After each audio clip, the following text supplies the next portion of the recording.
जय हिंद जय भारत। आज हम प्राचीन भारत मणिकांत सर उसका पार्ट जो फर्स्ट है हिस्ट्री ऑप्शनल के लिए उसका अध्याय सेकंड कर रहे हैं और अपने सेकंड अध्याय का नाम है प्राचीन भारत के इतिहास के अध्ययन के स्रोत। इसी क्रम में शुरू करते हैं हम।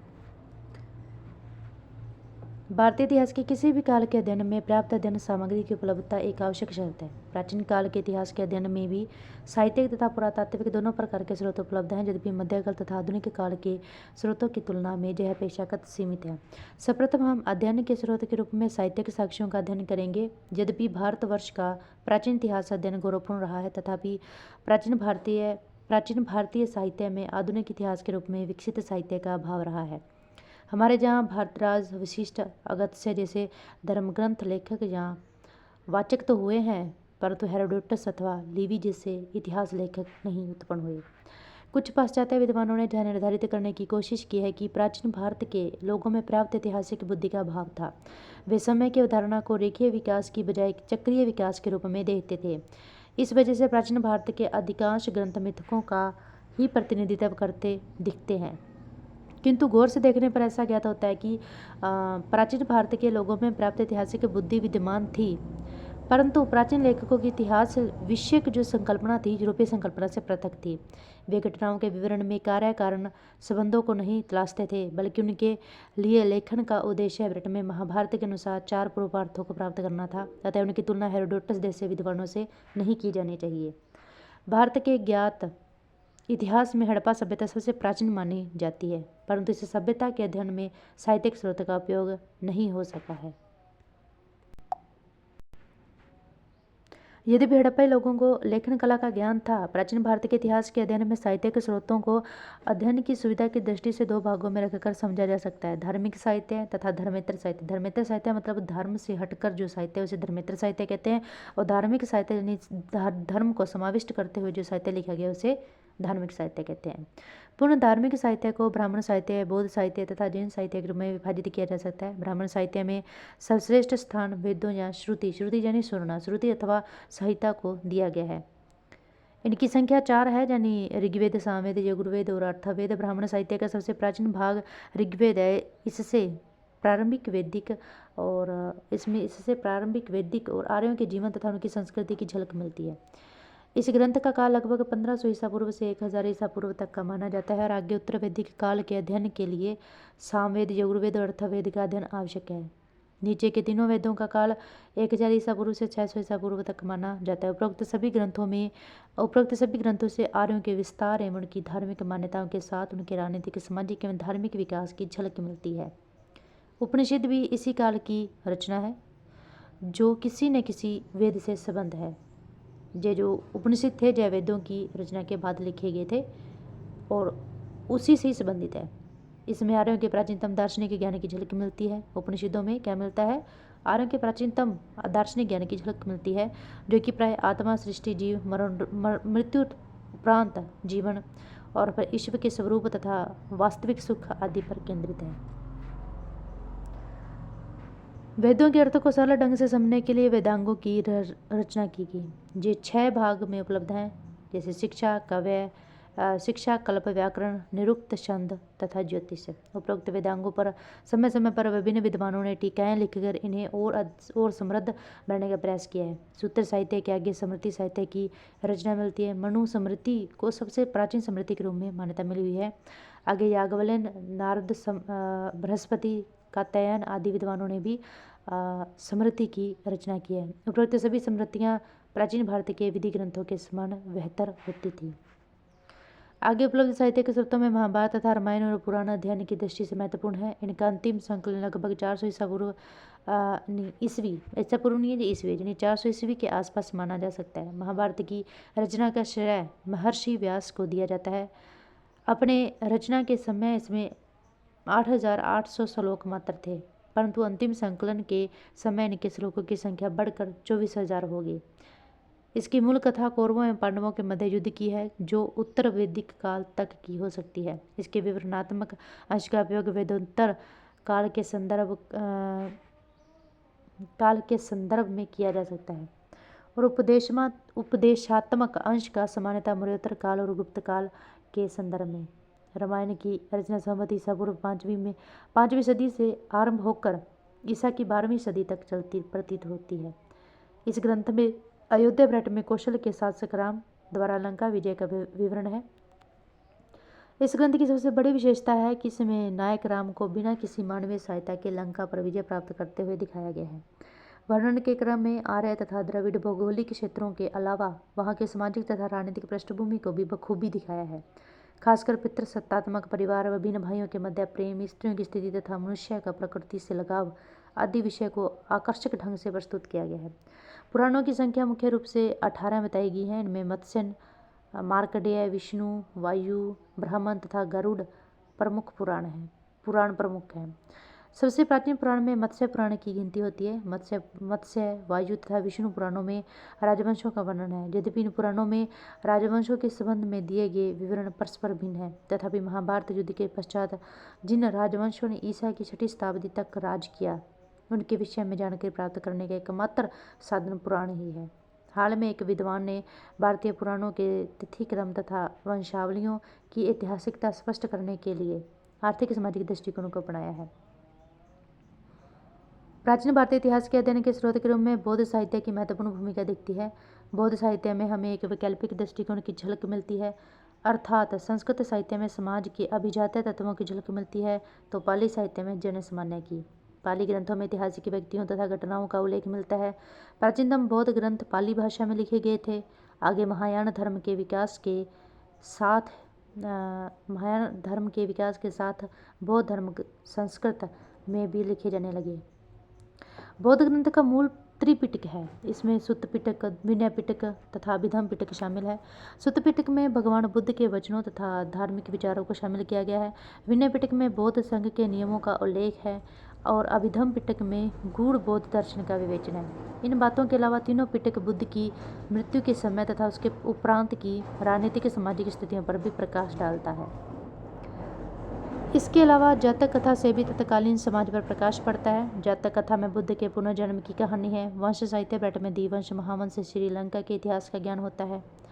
पिटकेतर साहित्य में मिलिंद पन्ना महत्वपूर्ण ग्रंथ है। इसमें हिंद यूनानी राजा मीनांदर तथा बौद्ध भिक्षु नागसेन के मध्य दार्शनिक वाद विवाद उद्धत है। इसी ग्रंथ में प्राचीन शांकलपेट में सियालकोट नगर की भव्यता तथा उसके आर्थिक महत्व का पता चलता है। इसी तरह अगुत्तर निकाय से 16 महाजनपदों की तथा आर्य मंजूश्री मूल कल्प में बौद्ध दृष्टिकोण से गुप्त काल का विवरण मिलता है। बौद्ध साहित्य भारत के अन्य देशों से वैदेशिक संबंध के बारे में भी महत्वपूर्ण सूचना देता है। जैन ग्रंथों की रचना प्राकृत में हुई थी तथा इनका अंतिम संकलन ईसा की 6वीं सदी में गुजरात के वल्लभी नगर में हुई। अनेक महत्वपूर्ण जैन ग्रंथों से तत्कालीन राजनीतिक, सामाजिक तथा आर्थिक स्थिति की जानकारी मिलती है। जैसे भगवती सूत्र से जहाँ एक तरफ भगवान महावीर के जीवन पर कुछ प्रकाश पड़ता है, वहीं दूसरी तरफ 16 महाजनपदों का भी उल्लेख मिलता है। भद्र बाहु चरित्र से चंद्रगुप्त मौर्य के राज्यकाल की घटनाओं पर कुछ प्रकाश पड़ता है। इसके अलावा हेमचंद्र कृत, परिशिष्ट पर्वण, हरिभद्रसूरी के सम्रादि कथाकोश तथा जिनसेन के आदि पुराण और गुणभद्र के उत्तर पुराण जैसे ग्रंथ भी अध्ययन के स्रोत के रूप में महत्वपूर्ण हैं। कुल मिलाकर इन सभी ग्रंथों में ऐसे अनेक अंश हैं जिनके आधार पर हमें महावीर कालीन इतिहास और पूर्वी उत्तर प्रदेश के राजनीतिक इतिहास के पुनर्निर्माण में सहायता मिलती है। अध्ययन के स्रोत के रूप में गैर धार्मिक साहित्यिक साक्ष्यों का अपना महत्वपूर्ण स्थान रहा है। गैर धार्मिक जो धर्म से हटकर लिखे गए हैं, ऐसे साहित्यों में अपने समय की राजनीतिक सामाजिक गतिविधियों की प्रचुर झलक मिलती है। जिससे पाणिनिकृत अष्टाध्यायी से हमें पूर्व मौर्य काल की जानकारी प्राप्त हो जाती है। विशाखा दत्त के मुद्रा रक्षक, वैद्य कथा मंजरी बैट में शिवेंद्र तथा कथा सरित सागर बैट में सोमदेव जैसे साहित्यिक ग्रंथों से मौर्य काल की घटनाओं पर प्रकाश पड़ता है। मौर्य काल के लिए जानकारी का सबसे अच्छा स्रोत कौटिल्य की रचना अर्थशास्त्र को माना जाता है। कौटिल्य को चाणक्य कहते हैं। इस ग्रंथ से मौर्यकालीन राजनीतिक आदर्शों, आर्थिक साधन बढ़ाने के उपायों, तत्कालीन समाज की स्थिति आदि की विस्तृत चर्चा मिलती है। यह ग्रंथ 15 अधिकरणों में विभक्त है, जिनमें से दूसरा तथा तीसरा अधिकरण सर्वाधिक प्राचीन है। अर्थशास्त्र का कुछ अंश पूर्व मौर्य काल से, कुछ अन्य मौर्योत्तर काल से संबंध है। फिर अर्थशास्त्र में प्रयुक्त शब्दावलियों तथा अशोक के अभिलेखों की अशोक के अभिलेखों की शब्दावलियों में समानता के आधार पर ऐसा माना जाता है कि इस ग्रंथ का अधिकांश भाग मौर्य काल से ही संबद्ध है।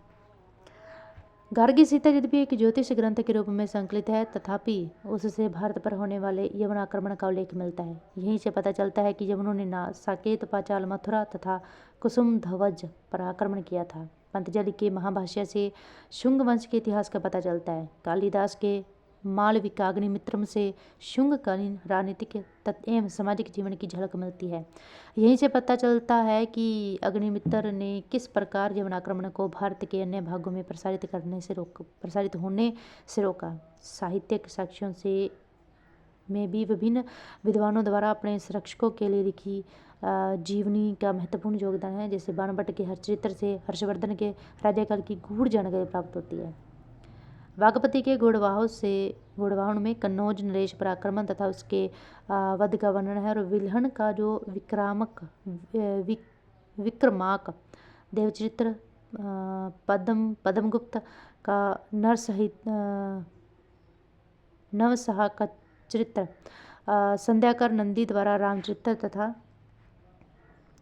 हेमचंद्र द्वारा कुमारपाल चरित्र से भी तत्कालीन आर्थिक, राजनीतिक एवं सामाजिक गतिविधियों पर व्यापक प्रकाश पड़ता है। दक्षिण भारत के इतिहास को जानने का सर्वोत्तम स्रोत संगम ग्रंथ है।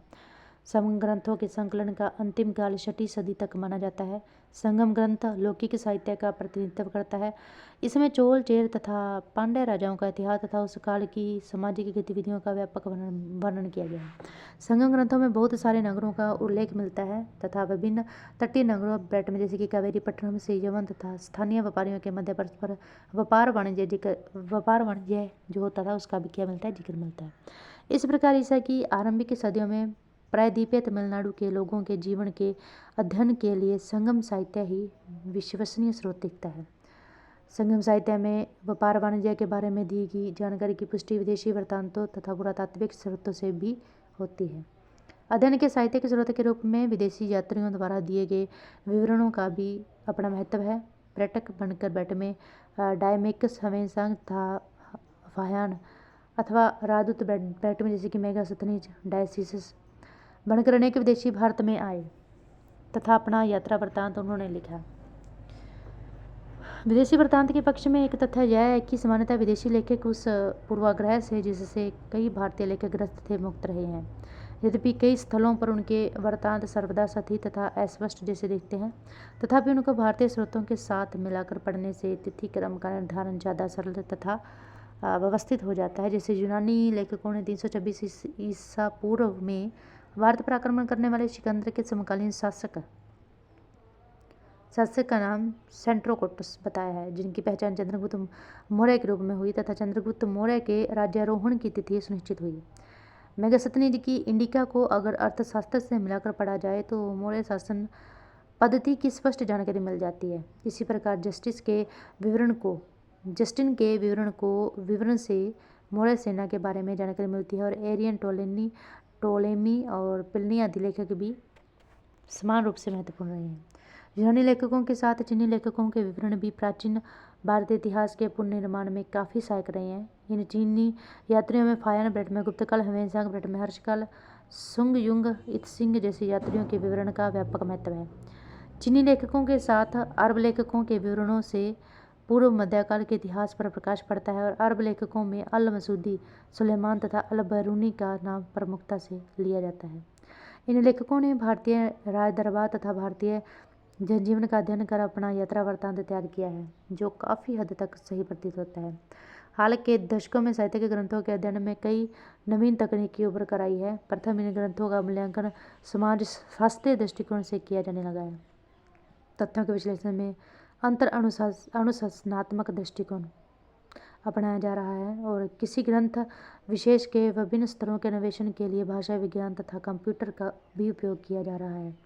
उसी प्रकार हाल में एक विद्वान ने भारतीय पुराणों के तिथिक्रम तथा वंशावलियों की ऐतिहासिकता स्पष्ट करने के लिए आर्थिक सामाजिक दृष्टिकोण को अपनाया है। और इन ग्रंथों के विश्लेषण के क्रम में उन्होंने निम्नलिखित समस्याओं की ओर विद्वानों का ध्यान आकर्षित किया। प्रथम, इन ग्रंथों की प्रामाणिकता की समस्या अर्थात बहुत से ग्रंथों में प्रवर्ती काल में कुछ अंश अंश क्षेपक के रूप में जोड़े गए हैं। दूसरी समस्या इनके स्थिरीकरण की है। ठीक है, अर्थात यह निर्धारित करना कठिन हो रहा है कि किस ग्रंथ का कौन सा अंश किस काल का है। तीसरे, कुछ ग्रंथ ऐसे हैं जो महज एक क्षेत्र विशेष की ही जानकारी दे पाते हैं। चतुर्थ, कतिपय लेखक कई प्रकार के धार्मिक पूर्वाग्रह से ग्रस्त है। उदाहरण के लिए बौद्ध लेखकों ने किसी भी घटना का बौद्ध दृष्टिकोण से मूल्यांकन किया है, तो जैन लेखकों ने जैन दृष्टिकोण से। अंत में विदेशी साहित्य की भी अपनी सीमा है। वस्तुतः कतिपय विदेशी लेखकों को भारतीय समस्याओं की समझ नहीं थी और न ही वे भारतीय समाज से वाकिफ थे, अतः उन्होंने घटनाओं का विवरण बिल्कुल ही निजी ढंग से दिया है। उदाहरण के लिए मेगास्थनीज कहता है कि भारत में दास नहीं होते हैं, तथा उसने भारतीय समाज का विभाजन 7 जातियों में किया है। हालांकि भारत में हजारों उपजातियां हैं। ठीक है, जातियां भी हैं, बहुत सारी हैं।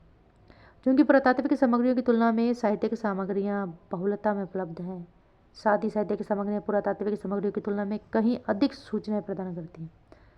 इसलिए प्राचीन भारत के इतिहास पर काम करने वाले आरंभिक विद्वानों ने साहित्यिक ग्रंथों को विशेष महत्व दिया, किंतु साहित्यिक सामग्रियों को अध्ययन का स्रोत बनाना कोई सरल कार्य नहीं है, क्योंकि इस पर काम करने वाले विद्वानों को निम्नलिखित तथ्यों पर विशेष रूप से गौर करना होता है। फर्स्ट है, प्राचीन ग्रंथों की पांडुलिपियाँ किसी एक काल की नहीं है, बल्कि कई ग्रंथ तो ऐसे हैं जिन्हें संकलित करने में पूरा दशक लग गया। सेकंड समस्या यह है कि किसी ग्रंथ विशेष का लेखक कौन है और इसका उत्तर जानना इसलिए भी आवश्यक है क्योंकि कई ग्रंथ ऐसे हैं जो बिल्कुल अनाम हैं और फिर कई ग्रंथ ऐसे हैं जिन पर वे नाम लिखे हुए हैं जो उनके वास्तविक लेखक नहीं हैं। उदाहरण के लिए महाभारत के संकलनकर्ता वेदव्यास को माना जाता है, किंतु यह मान्यता अपने आप में संदिग्ध है। थर्ड पॉइंट है कि संबंधित कृति कहाँ लिखी गई थी तथा किन परिस्थितियों में लिखी गई थी, यह भी जानना आवश्यक है। फोर है कि इस ग्रंथ के संरक्षक कौन थे, अर्थात यह किनके लिए लिखा गया था। 5 है कि अगर ग्रंथ कोई जीवनी है तो फिर यह जानना भी आवश्यक हो जाता है कि संबंधित शासक के साथ उस लेखक के क्या संबंध थे। आगे हमारा क्वेश्चन है कि इतिहास लेखन को इस्लाम की शानदार धरोहर क्यों माना जाता है। इसमें फर्स्ट पॉइंट है, इस्लाम में पैगंबर के जीवन से जुड़ी हुई घटनाओं के लेखन को एक पवित्र कार्य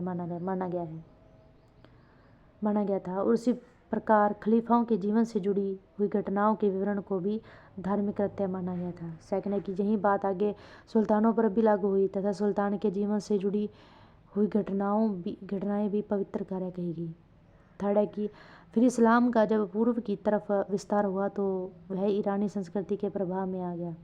फिर ईरान में भी इतिहास लेखन की परंपरा रही थी, जिसका प्रभाव फिरदौसी की शाहनामा पर देखा गया जो महमूद गजनी की जीवनी है। फोर्थ पॉइंट है कि भारत में आने के बाद तुर्की शासकों ने भी यह परंपरा अपनाई और चूंकि भारत में 13वीं सदी में कागज का प्रयोग आरंभ हो गया था, इसलिए ऐतिहासिक ग्रंथों का लेखन और भी आसान हो गया। मुगलों ने इस परंपरा को और भी आगे बढ़ाया तथा फिर सल्तनत काल में ताज उल नासिर से लेकर मुगल काल में आलमगीरनामा तक अनेक ऐतिहासिक ग्रंथों की रचना हुई।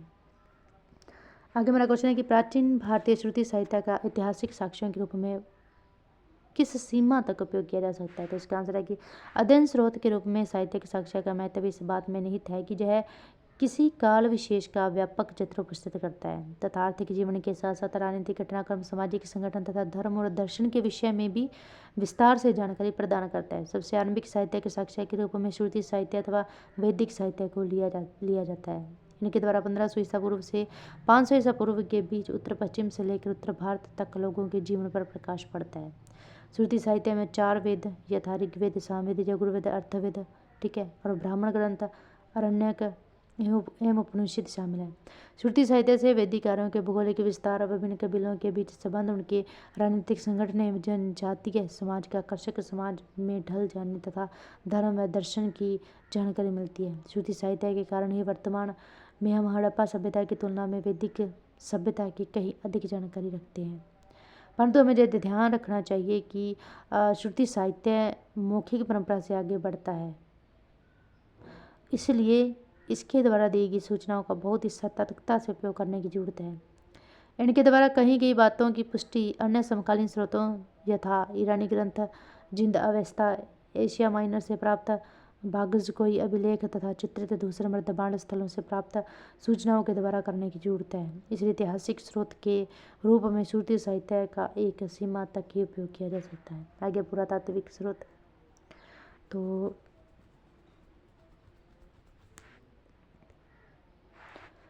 पुरातात्विक स्रोत के रूप में देखें तो प्राचीन भारत के इतिहास के अध्ययन के लिए पुरातात्विक साक्ष्यों का अपना महत्व है। पुरातात्विक स्रोत कहीं कहीं पर स्वतंत्र रूप से तो कहीं कहीं साहित्यिक स्रोत के रूप में अध्ययन को सरल बनाते हैं, खासकर ऐसे काल में जिनका साहित्यिक साक्ष्य स्पष्ट और भ्रामक होता है। पुरातात्विक साक्ष्य में अभिलेख, सिक्के, स्मारक तथा भवन, मूर्तियाँ, चित्रकला एवं अन्य अवशेषों को रखा जा सकता है। पुरातात्विक स्रोतों में अभिलेख सर्वाधिक महत्व का है। अभिलेख यानी लिखा हुआ, किसी भी पत्थर पर लिखा हुआ, है ना, मंदिर की दीवार पर लिखा हुआ हो सकता है, पत्थर पर लिखा हुआ हो सकता है, ठीक है। और प्राचीन भारत में अधिकांश अभिलेख मोहरों, प्रशस्त स्तंभों, स्तूपों, चट्टानों और ताम्रपत्रों, मंदिर की दीवारों, मूर्तियों या ईंटों पर मिलते हैं। अभिलेखों के अध्ययन की सबसे बड़ी विशेषता होती है कि इसकी लिखावट में छेड़छाड़ की गुंजाइश कम रहती है। भारत के संदर्भ में सबसे प्राचीन अभिलेखों में मध्य एशिया से प्राप्त भोगाजकोई अभिलेख की गिनती होती है। लगभग 1400 ईसा पूर्व के इस अभिलेख में इंद्र, वरुण, मित्र, नासत्य जैसे वैदिक देवता की चर्चा है। इससे वैदिक काल की तिथि सुनिश्चित करने में सहायता मिली है। भारत में ज्ञात सबसे प्राचीन अभिलेख अशोक के हैं। ये अभिलेख बहुधा प्रशस्तर स्तंभों, प्रशस्तर यानी पत्थर के जो स्तंभ होते हैं उस पर, स्तंभों या शिला यानी जो चट्टानें होती हैं, जैसे कि शिला बोल सकते हैं कोई भी, पत्थर की जो बड़ी बड़ी चट्टानें होती हैं वो उसको बताए शिलाओं पर खुदे हुए हैं तथा साम्राज्य के कोने कोने तक विस्तृत है। इस अभिलेख से अशोक के शासनकाल, उनके शासन की प्रकृति तथा प्रशासन के स्वरूप पर इतना प्रकाश पड़ता है कि उससे प्राप्त साहित्यिक स्रोतों से मिलाकर पढ़ने पर मौर्य काल को समझने में दिक्कत नहीं आती। अशोक के मास्की तथा गुर्जर जैसे अभिलेखों के माध्यम से ही उसके नाम का पता चल पाया है। अशोक के अधिकांश अभिलेख ब्राह्मणी लिपि में उत्कीर्ण हैं। वर्तमान शोधों के अनुसार भारत की अधिकांश लिपियों के विकास में ब्राह्मणी लिपि मातृलिपि के समान है।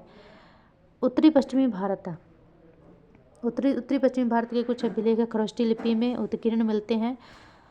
1837 में जेम्स प्रिंस ने अशोक के अभिलेख को सफलतापूर्वक पढ़ा।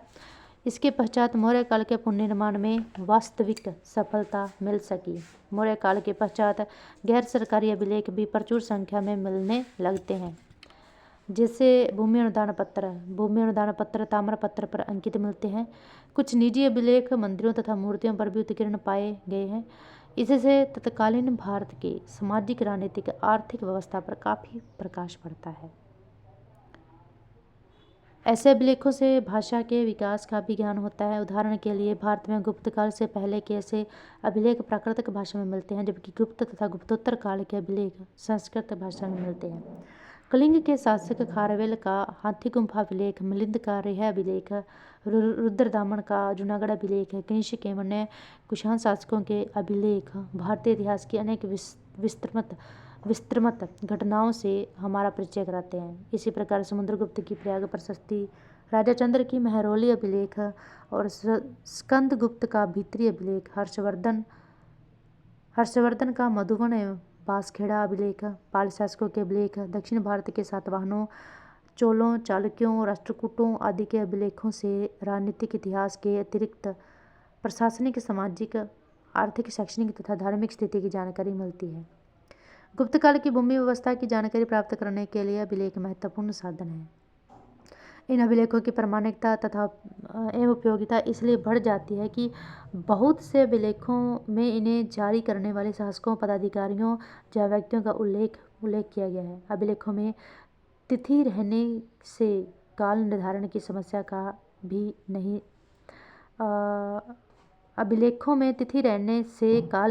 समस्या भी नहीं रह जाती है। जहाँ तिथि नहीं भी है, वहाँ लिपि के आधार पर काल निर्धारण किया जा सकता है। अभिलेखों से अनेक साहित्यिक विवरणों की भी पुष्टि हो जाती है। अभिलेखों के अतिरिक्त प्राचीन काल में विभिन्न शासकों द्वारा जारी किए गए सिक्कों से भी प्रचुर अध्ययन सामग्री प्राप्त हो जाती है। अन्य सिक्कों से शासक का नाम, उनके साम्राज्य का प्रसार तथा उसके साम्राज्य की समृद्धि का ज्ञान हो जाता है। भारत में प्राप्त प्राचीनतम सिक्कों पर कोई नाम या अभिलेख प्राप्त नहीं हुआ है और इस पर मात्र कुछ आकृतियाँ जैसे अर्धचंद्र, व्रत, तिकोना, चार्ट आदि का चित्रण है। ऐसे सिक्कों को आहत सिक्कों के नाम से जाना जाता है और इन सिक्कों को राजाओं के अतिरिक्त संवत व्यापारियों, ठीक है, और व्यापारियों और व्यापारिक श्रेणी तथा नगर निगमों द्वारा जारी किया गया होगा। उत्तर पश्चिम भारत पर हिंद यमन आक्रमण के पश्चात लेख तथा आकृति युक्त सिक्कों का भारत में चलन हुआ। इससे उस सिक्के को जारी करने वाले शासक तथा उसके शासक क्षेत्र का ज्ञान संभव हो पाया। इसी प्रकार शंख, पहलवन, कुषाण आदि राज्यों का पुनर्निर्माण संभव हो पाया। परवर्ती काल में भारतीय राजतंत्रों में भी ऐसे सिक्कों का चलन आरंभ हुआ।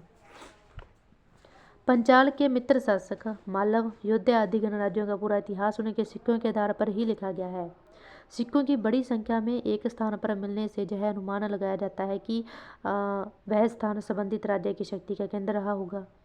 शायद सिक्कों पर उत्कीर्ण आकृति से कुछ घटनाओं पर भी प्रकाश पड़ता है, जैसे कि गुप्त शासक समुद्रगुप्त के अश्वमेध यज्ञ प्रकार के सिक्के उसके द्वारा संपन्न अश्वमेध यज्ञ को बताते हैं, तो वीणाधारी सिक्के उसके संगीतज्ञ होने की सूचना प्रदान करते हैं।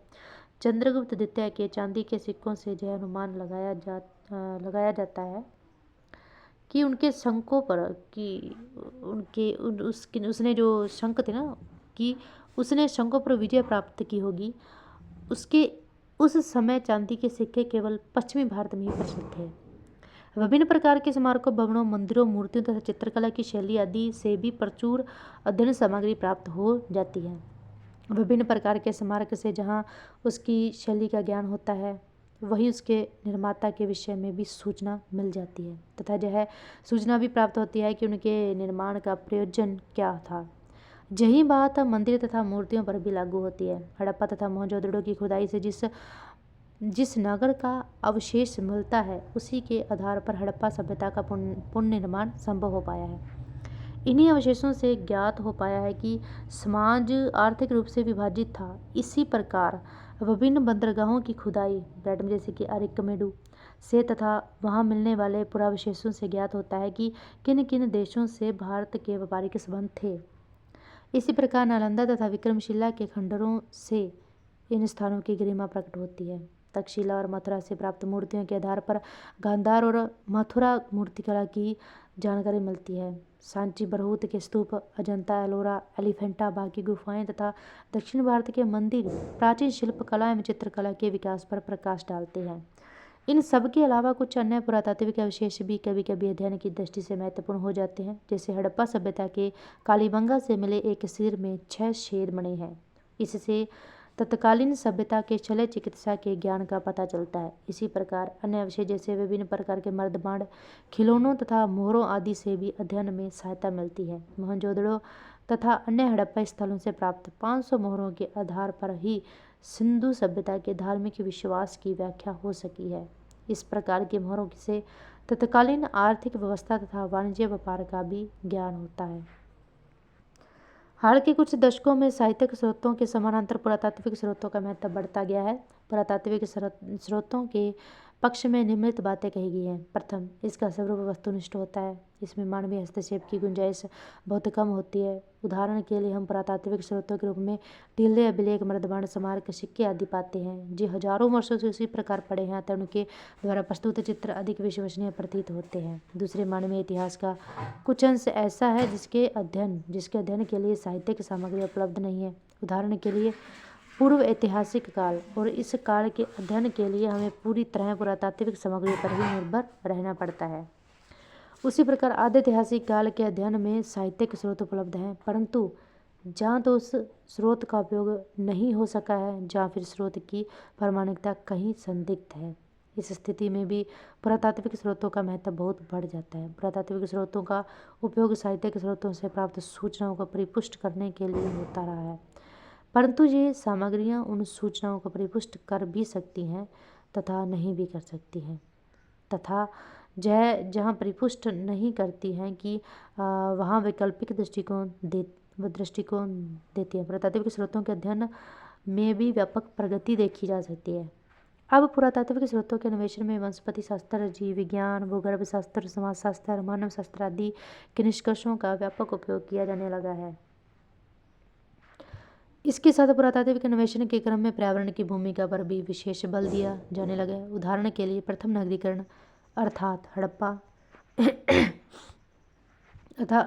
सभ्यता के पतन में पर्यावरणीय कारकों की भी भूमिका का विश्लेषण किया जा रहा है। न केवल प्रथम नगरीकरण वर्ण गुप्त काल के अंत में होने वाला द्वितीय नगरीकरण के पतन में भी पर्यावरणीय कारक जिस मुद्दे को हाल में किसी विद्वान के द्वारा उठाया गया है। उपग्रहों के उपयोग के पश्चात पुरातात्विक अन्वेषण में एक नया आयाम जुड़ गया है। फिर भी पुरातात्विक साक्ष्य को भी पूरी तरह दोष मुक्त नहीं माना जा सकता। अध्ययन स्रोत के रूप में इसकी भी अपनी सीमाएं हैं। प्रथम, साहित्यिक स्रोत का स्वरूप साहित्यिक स्रोत की तुलना में वस्तुनिष्ठ दिखता है, परंतु इसके आधार पर लिया गया निष्कर्ष तो व्यक्तिनिष्ठ ही होता है। दूसरे, ऐसा भी नहीं माना जा सकता कि पुरातात्विक सामग्रियों में मानवीय हस्तक्षेप की गुंजाइश नहीं होती। उदाहरण के लिए अशोक के बहुत से अभिलेख उनके मूल स्थान से हटा दिए गए हैं। उसी तरह हड़प्पा के कुछ स्मारकों का स्वरूप इसलिए परिवर्तित हो गया है क्योंकि इन स्मारकों में से बहुत सी ईंटें चोरों के द्वारा खोद कर ले जाएगी। और अंत में पुरातात्विक स्रोतों के अन्वेषण में सबसे बड़ी सीमा उभरती है क्षैतिज खुदाई का अभाव। वस्तुतः क्षैतिज खुदाई बहुत खर्चीली होती है। यही वजह है कि जहाँ अधिकतर लंबवत खुदाई को ही प्राथमिकता दी गई है, इसलिए जहाँ किसी भी संस्कृति के जीवन का संपूर्ण चित्र प्राप्त नहीं हो पाता। उदाहरण के लिए हाल में कुछ विद्वानों ने सिंधु घाटी में विकसित प्रथम नगरीकरण तथा गंगा घाटी में विकसित द्वितीय नगरीकरण के बीच निरंतरता को रेखांकित करने का प्रयास किया है, परंतु गंगा घाटी में व्यापक क्षैतिज खुदाई के माध्यम से ही हम किसी निश्चित निष्कर्ष पर पहुंच सकते हैं। अतः निष्कर्ष के रूप में हम कह सकते हैं कि साहित्यिक एवं पुरातात्विक दोनों स्रोतों के अपने सबल एवं निर्बल पक्ष हैं। यही वजह है कि अधिक प्रमाणिक चित्र प्राप्त करने के लिए दोनों स्रोतों को एक दूसरे से परिपुष्ट करने की जरूरत है। पुरातात्विक साक्ष्य का महत्व देखें। ये फर्स्ट पॉइंट है। मानव इतिहास के अधिकांश भाग के अध्ययन के लिए हम पुरातात्विक साक्ष्य पर ही निर्भर है। सेकंड है कि साहित्यिक साक्ष्य के विपरीत पुरातात्विक साक्ष्य अपने स्वरूप में अधिक वस्तुनिष्ठ होता है। थर्ड है कि पुरातात्विक सामग्रियों में मानवीय हस्तक्षेप की गुंजाइश कम होती है। फोर्थ पॉइंट है कि प्राचीन काल का साहित्य अधिकतर कुलीन एवं अभिजातियों पर केंद्रित है, किंतु पुरातत्व उच्च एवं निम्न वर्ग के बीच कोई विभेद नहीं करता। आगे पुरातात्विक साक्ष्य की सीमाएं देखें। इसमें फर्स्ट है, बड़े ही पुरातात्विक सामग्री अपने स्वरूप में वस्तुनिष्ठ हों, किंतु उनके आधार पर लिया गया निष्कर्ष व्यक्तिनिष्ठ ही होता है। पोस्ट प्रोस्यूल स्कूल ने भी इस ओर संकेत किया है। पुरातात्विक सामग्रियों में भी मानवीय हस्तक्षेप की गुंजाइश होती है। उदाहरण के लिए अशोक के कई अभिलेख अपने मूल स्थान से हटा दिए गए हैं और उसी प्रकार हड़प्पा नामक स्थल पर कई भवनों का आकार बदल गया क्योंकि वहां से कई ईंटें चोरी हो गई। थर्ड है, राजकीय अभिलेख साहित्य की तरह एक वर्ग विशेष के दृष्टिकोण को व्यक्त करते हैं। राजाओं ने अपने अभिलेखों के माध्यम से प्रशस्तियाँ लिखवाई। प्रशस्तियाँ मतलब अपनी प्रशंसा में जो लिखवाया उसी प्रशस्तियाँ बोलते हैं।